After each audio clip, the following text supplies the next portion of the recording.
உன் குறைகள்லாம் ஒரு பக்கம் இருக்கு, உன் வாழ்க்கையை குறிச்சது, உன் குடும்பத்தை குறிச்சு எல்லா குறைகளும் இருக்கு. ஆனா அந்த குறைகள் எல்லாம் இங்க தேவனுடைய பிரசனத்துல வந்து நின்றது நிமித்தமாக அது எல்லாவற்றையும் ஆண்டவர் பெர்ஃபெக்டா மாத்திட்டாரு.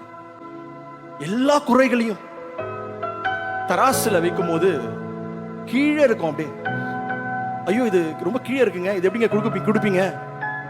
ஆண்டவர் வருவாரு, அந்த இடத்த பிரசனத்துல நிரப்புவார். அப்ப என்ன நடக்கும்னா எல்லாமே ஈக்குவலைஸ் ஆயிடுமா கம்ப்ளீட்டா.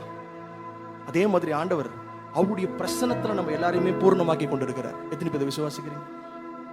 ஐ am perfected not because of my works.